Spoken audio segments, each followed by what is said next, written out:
안녕하십니까, 박형수입니다. 안녕하십니까, 이영삼입니다. 자, 이번에는 부동산 임대차 3법 뜨거웠었죠. 거기에 대한 이야기를 한번 나눠보도록 하겠습니다. 자, 이거 왜 이렇게 급하게 나왔습니까? 배경은 분명하죠. 국회의원들이나 이런 사람들이 가장 중요한 목적이 정권 창출입니다. 정권 창출이요. 예, 교과서에 나온 얘기죠. 그렇죠. 예. 뭐 자기네들이 그건 부인하지 않으니까. 그러기 위해서는 이제 이런 게 강력한 게 필요한 거죠. 정권에 대한 얘기를 이제 하다 보면 왜 3법이 나왔냐를 이제 해석할 수가 있어요. 걔네들이 이제 경제 논리를 보는 게 아니고 정치 논리로 봤다는 거죠. 내년에 아마 이제 대선이 이제 본격적으로 그렇죠. 내후년에 이제 시작되고, 예. 그다음에 2022년에 이제 대선 선거가 있고, 그럼 그걸로 성공하기 위해서는 표가 필요할 거고, 또 하나는 이거 하면서 그다음 나와야 되는 거가 이제 코로나 이후에 이제 시장 경제 너무 많은 돈들이 풀려 있기 때문에 상승할 거다라는 거고, 그다음에 또 하나가 이제 4년이잖아요, 그죠? 4년 있다 보면 총선까지를 바라보는 그 전략을 갖고 있다. 이 주택임대차 3법으로 인해서 세 가지를 동시에 노리고 있다. 잠깐만요. 저기 박사님, 근데요. 지금 부동산 임차 3법 같은 경우는 지금 경제의 가장 기본이 되는 가장 경제 논리로 풀어야 되는데 정치권의 정치 논리로 해서 이걸 지금 들어가고 있다는 얘기예요, 지금? 그렇죠. 그러니까 계속 문제가 되는 거죠. 이래도 됩니까? 그래도 돼요? 참. 정권에 대한 도전으로 본 거죠. 부동산 가격이 잡히지 않았던 거가 이번에는 정권에 대한 도전으로 봤어요. 그래서 22번에 대한 어떤 정책들이 실패했어. 그 이유가 뭐냐면 보합을 유지하려고 하다 보니까 정책이 이렇게 가격이 어느 정도만 올라가는 적정 수준으로 올라가는 것만 유지하다 보니까 이게 문제가 된 거죠. 그래서 이번에 3법을 하면서 목표가 바뀌었어요. 뭐로 바뀌었냐면 하락으로 바뀌었어요. 아, 이제 완전히 내려버리겠다. 내리겠다. 왜냐하면 자기네들한테 도전한다고 생각을 하는 거죠. 누가요? 정권이. 정권이요? 어떤 정권인지 모르지만 정권이. 제가 보기에는 지금 정권이 경제에 도전하는 거 아닙니까? 지금 뭐 그럴 수도 있고. 자연에 지금 거스르는 거 아닌가? 저는 오히려 그렇게 생각이 되는데, 자, 그러면 이제 이번에 박사님하고 자, 한 가지씩 짚어볼게요. 첫 번째가 이제 계약갱신 청구권이 나와 있고요. 그리고 이제 전월세 상한제, 그리고 마지막으로 임대차 신고제까지 해서 나와 있는데, 자, 한번 보시죠. 자, 정월세 갱신 청구권 하면서 저 같은 경우는 이번에 내년 2월 달에 이제 월세가 만기인데, 요게 시행이 되게 되면 저는 앞으로 이제 4년을 더 살 수 있는 거죠. 그죠? 그렇죠. 네. 그렇게 되면 저는 이제 좋은 거는 같은데 이렇게 얘기를 해버리면 이제 저는 갑자기 훅 올라오죠. 그러면은 아니 그럼 내가 월세 내고 있는 거 그럼 나랑 바꾸지. 나도 이런 말이 나와요 지금. 근데 왜 이렇게 된 거예요 도대체? 정신 빠져 보이죠, 그죠? 네, 정신 빠져 보여요. 근데 전월세 갱신 청구권은 실질적으로 이제 이 정확한 법규로는 아니지만 89년 12월에 1년에서 2년으로 연장하는 법이 통과됐어요. 1년에서 2년으로 연장을 하면서 그때도 보통 말이 많았던 게 아닙니다. 그때도 뭐 상당히 말이 많았고 전세가 그때 당시 서울 같은 경우는 대략 한 23.7% 정도 상승했어요. 그러니까 공식적인 게 23.7%면 실감으로는 엄청나게 올라갔다는 얘기고. 법안이 하나 나오는 순간 전세가가 23%가 올라갔다고요? 그렇죠. 그럼 요번에도 이렇게 된다는 건 사실 예측을 할 수 있는 부분이잖아요. 그거 다 알고 있죠. 그럼에도 불구하고서 이렇게 자기네 정권 유지를 위해서 이렇게 나간다? 그렇다고 봐야죠. 야, 저는 무서워 보이죠. 야. 그런데 이거가 여러분들이 이제 항상 이렇게 하면 여권만 욕을 하는데 야권은 자기네들이 찬성도 반대도 아니에요. 거꾸로 얘기하면 권리 포기. 권리 포기요. 예, 다 권리 나가버렸으니까. 포기라는 말은 예. 거꾸로 얘기하면 이런 거죠. 말은 찬성이야. 어차피 통과될 거니까. 네, 그렇죠. 찬성이야. 통과는 어쩔 수 없는 분이고. 결국은 뭐 비슷한 얘기입니다. 그 월급을 좀 반납해야 되는 거 아니에요, 그러면? 월급을 반납받고 싶은데 자기네들이 법을 만들어야 되는데 법을 거기서 만들자. 그러니까요. 조금 참 이게 그러니까 우리가 생각하는 그 월세를 내고 있는 사람, 저 같은 사람의 입장하고 법을 만들고 물론 이 사람들도 뭐 월세 세입자입니다라고 얘기는 하지만은 좀 다른 세상인 것 같아요. 어떻게 보면은. 계약 청구권이 되면 가장 문제가 뭐냐면 지금은 우리나라만 가지고 있는 고유 전세라는 제도가 있어요. 고유 전세라는 제도는 전세라는 제도 때문에 사실은 정권이 잡고 부동산을 컨트롤할 수가 없어요. 부동산 값을. 왜 그러냐면 전세라는 거는 서민이 살기 때문에 정부가 지원을 해야 돼요. 지원을 예, 그렇죠. 전세 자금 대출이나 전세 자금 뭐 대출도 여러 해야 가지로 되고, 지원을 해주다 보는데 그 지원한 게 누구한테 가게 됐냐면 이 정권에서 보거나 아니면 어떤 정권을 잡은 권력층에서 볼 때는 뭐로 보냐면 그걸 악으로 보는 거죠. 그걸 지원해주면 누가 돈을 가져가느냐? 임대인이 가져간다. 임대인 쪽으로 돈이 올라가고 집값 상승으로 연결된다라고 보는. 사실 그랬었고요. 그런 거가 있다 보니까 지금 월세로 이제 강력하게 만들기 위해서 월세화 전략이라고 생각을 하면 돼요. 그래서 월세를 만들어서 나갈 거다라는 거죠. 그럼 월세로 만들면 뭐가 되냐면 세금 뜯기가 좋아요. 정책의 목표, 부동산의 정책의 목표가 바뀌었다 그랬는데 그게 보합 유지에서 하락으로 바꿨어요. 하락으로 바꾼다는 얘기는 뭐냐면 어느 정도는 지금 눌러주지 않으면 정권에 대한 도전이라고 생각을 하고 자기네들이 좀 위태해지니까. 그렇죠. 지금 이게 상당히 지금 여론도 지금 상당히 안 좋은 거고 그런 거죠. 그래서 지금 갱신제에 대한 것들이 상당히 이제 강력하게 아마 시행이 될 겁니다. 이걸로 인해서 또 문제가 되는 게 이제 분쟁이죠, 분쟁. 그러게요. 예, 저도 지금 집주인한테 그러지 않아도 요 대책이 나오기 전에는 전화를 하나 받았는데 서로가 전화하기가 되게 껄끄러워요. 대책이 나왔는데 세입자하고 집주인은 지금 싸움나게 생겼어요. 서로 소송 가게 생긴 거예요, 지금.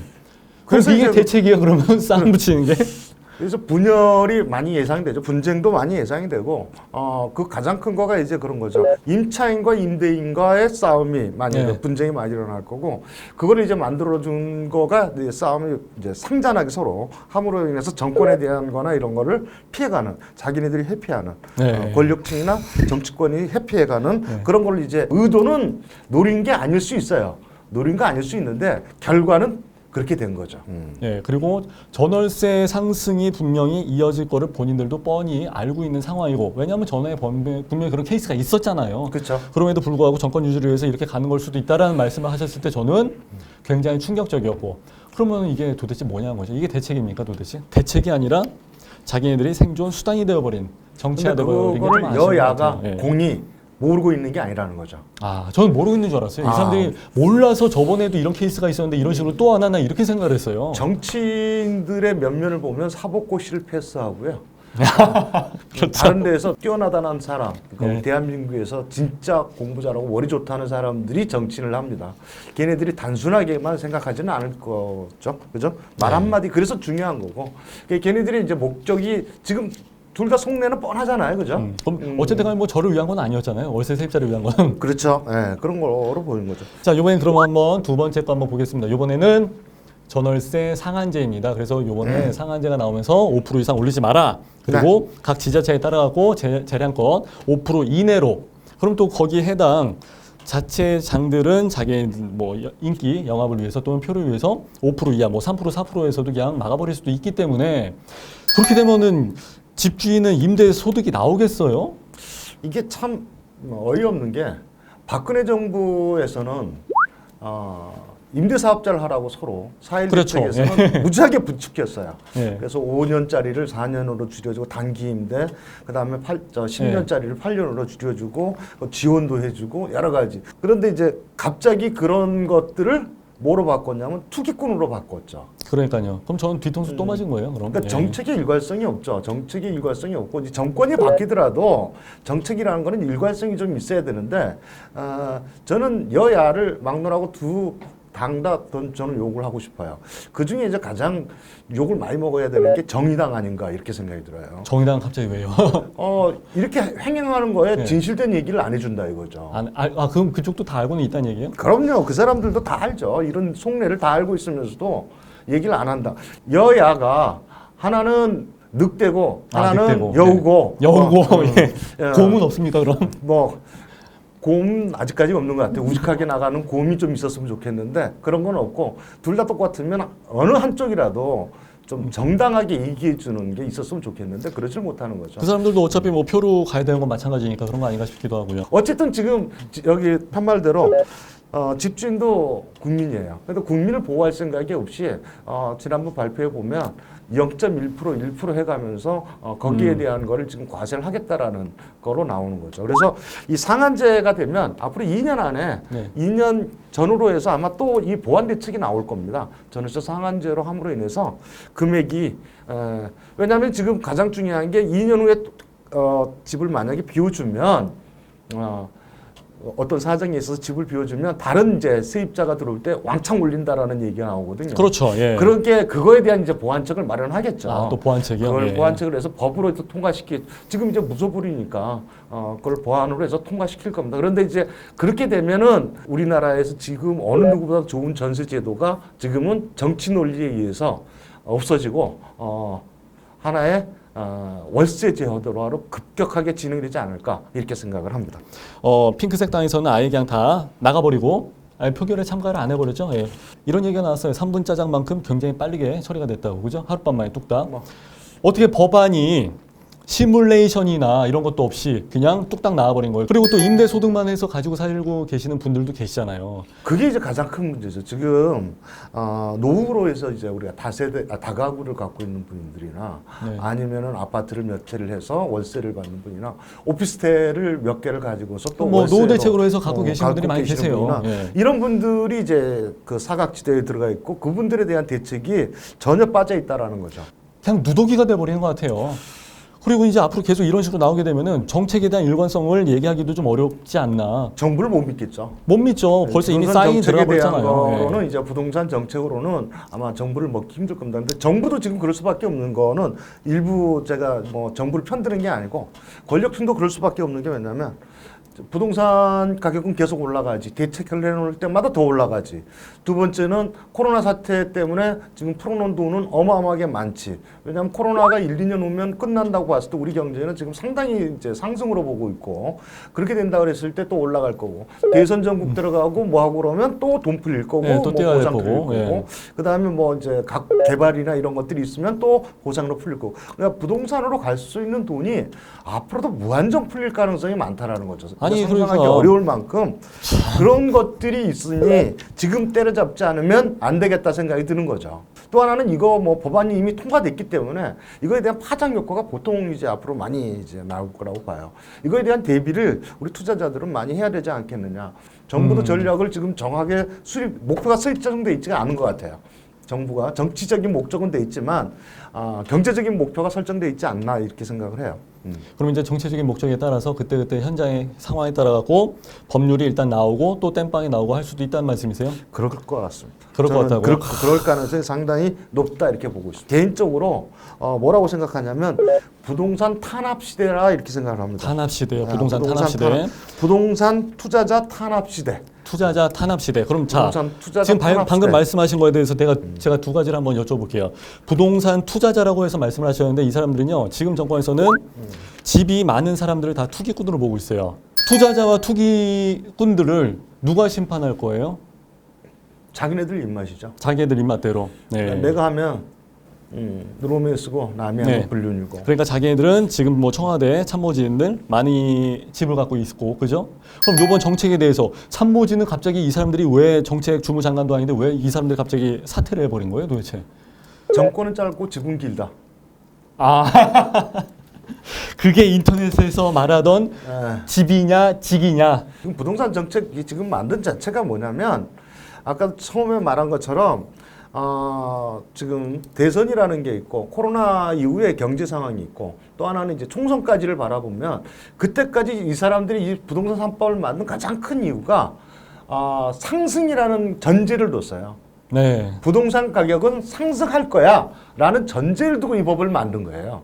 그러니까 전제 자체가 목적 자체가 하락을 위해서 부양을 위해서 만든 법이 아니고 네, 그렇죠. 아예 부동산 값이 올라갈 거고 전세값도 올라갈 거고 부동산 가격도 올라갈 거야. 그래서 이 전제 자체를 아예 상승으로 보고 있다라는 거죠.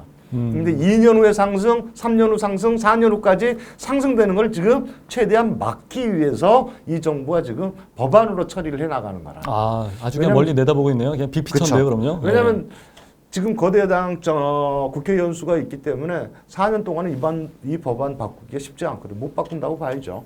보완은 되겠지만 나는 임차인이다라는 게 많이 나오죠. 그렇죠. 예. 제가 이제 우스갯소리로 얘기하면 행복나라 임차인이 이렇대요. 행복나라에 있는 임차인은 연봉이 1억 3천이고 연봉 1억 3천이요? 차량의 유지비까지 주고 사무실 비용 주고 그다음 보좌관까지 주고 보좌관까지요? 그다음에 4년 하고 나면 면책권이 있고 또 4년 동안 면책권이 있고 그다음에 끝나고 나면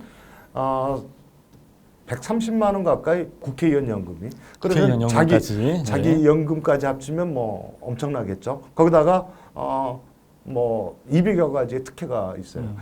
그런 사람들이 자기네들이 임차인이라고 그래요. 그런 사람들의 임차인과 진짜 임차인과의 차이가 그런 사람이 진짜 임차인 맞아요.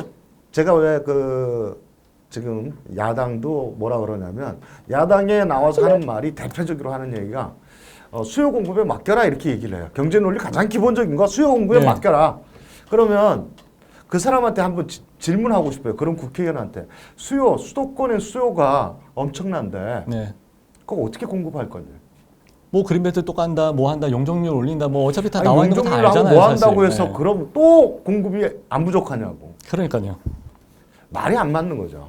수요 공급이 그럼 우리가 용적률을 올리고 고층화되고 그러면 뭐가 올라가요? 또 분양권이요. 분양가가 올라갈 수밖에 없어요. 높이지면 올라갈 수밖에 당연히 없어요. 이제 뭐 고층화 시키고 뭐하고는 전망권 좋아질 거고 조망권 좋아질 거고 당연히 가격이 랜드마크가 올라갈 수밖에 돼버리는데 올라가죠. 그러면 그것도 말이 안 맞는다는 거죠. 수요와 공급에 맡겨라.